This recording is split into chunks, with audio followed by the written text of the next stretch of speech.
day students, and welcome to the very last video lesson for personnel training in 6. En hierdie videoetjie gaan ons kyk na die laaste gedeelte van hoofstuk 6 where we are still looking at how do we manage a training system in the business. Hierdie laaste gedeelte gaan ons bietjie kyk na die algehele bestuursbeginsels wat toegepas gaan word tydens opleiding en ontwikkeling, en meeste van hierdie ken julle reeds. Okay, most of these you've already learned about in personnel management in 4, so just basically to go through it again with you to make sure that we all understand. Nou kom ons kyk gou wie van julle onthou wat is die sleuteltake van bestuur. What are the key tasks of management? Yes, you're right.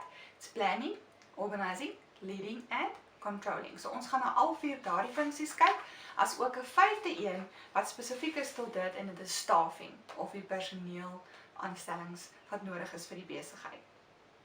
Okay, so your training department falls under the human resources department, afhangende van jou besigheid. I remember when I worked at Nestle, we had a national or head office training team. They oversee all the training specialists at each factory, en dan elke fabriek of elke distribution center dan hulle eie klein mini HR span met 'n HR business partner, 'n generalist en natuurlik hulle opleidingsspanne. En is gewoonlik een trainer per site, and they will then report to the HR manager at their site with a dotted line to the training department at head office. Okay, so dit is 'n groot setup. In a smaller business that doesn't have different sites, gaan hulle moontlik een persoon hê wat of alles doen in HR, or they'll have a HR manager with a trainer, as an example. So dit hang af van die grootte van die besigheid, as ook hulle behoefte. Nou onthou, wat is die doelwitte van 'n opleidingsdepartement? What are the aims of a training department? Number 1, we want to develop all our employees to reach their full potential. As ons nie ons werkers kan ontwikkel nie, hoekom is ons daar in die eerste plek? We also want to increase the quality and the quantity of the output, so dat die werkers meer kan bereik in 'n korter tyd.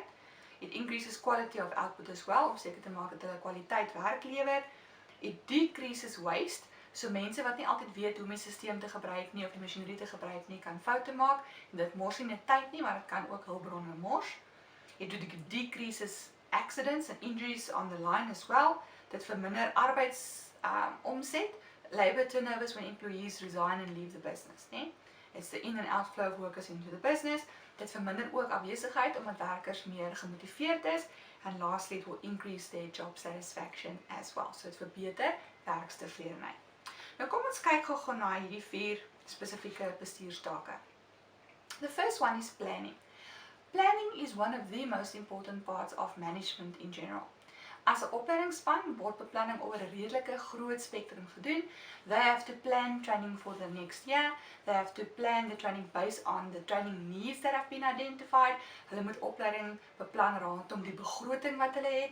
And obviously having a budget itself requires planning, want jy moet weet, okay, dit is net soveel geld, hoe gaan ons dit gebruik, hoe gaan ons dit allokeer, and that also requires training. Nog 'n op beplanning. Another thing that they have to plan is when they have a particular training course, there's a lot of administrative planning that goes into this. Wanneer gaan ons dit doen? Waar gaan ons dit doen? Watter mense gaan ons train? Do we have material? Het ons al metodes en media ensovoorts? So for each training course, they also have to do a lot of decisions and planning there as well. Dit bring ons by die volgende een, waar hulle praat van organisering. Organizing is another important one. They have to organize all the activities within the training department, binne in die fabriek, binne in die spesifieke site of kantore. Hulle moet seker maak dat wanneer hulle opleiding het, dat hulle die hele opleidingsprogram organiseer, van die begin reg deur tot evaluering. So there's a lot of organization going around as well. En hulle gee vir jou baie inligting daar in die handboek oor wat moet mens gewoonlik organiseer. You can go through that on your own. The third one is leading. Leierskap is baie belangrik. They have to lead at the front of the training and development initiatives in the business. Hulle moet kan sê, hoorie, ons moet hierdie opleiding doen, dit gaan die besigheid in daai manier bevoordeel. And they have to set the example by practicing what they preach as well. So jou opleiers is daarom ook leiers, om die res van die besigheid te inspireer om opleiding te doen and to improve the skills of their workers. On page 72, they talk about control. Hulle moet dus ook beheer uitoefen oor die plan van die opleiding, watter kursusse wel gaan plaasvind. They have to control the budget and the spend within the HR department. They have to control participants attending these courses, hoeveel mense bywoon ensovoorts. Hulle moet rekord hou wat 'n vorm is van beheer. They need to be able to give reports to the business, which is a form of control. So daar's baie wat 'n opleidingsspan kan doen en vir alle opleidingsbestuurder wanneer dit kom by die beheer van hulle departement en aktiwiteite binne in die besigheid. The last management task is staffing, and this is where we have or where we need the individuals within the training department that can actually take responsibility for the prior 4 management tasks.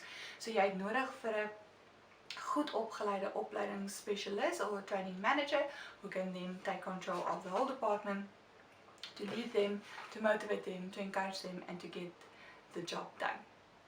Okay, so dis die einde van opleiding N6. I hope that you have a good time, that you study well and that everything will go well with your exams. Good luck! Bye!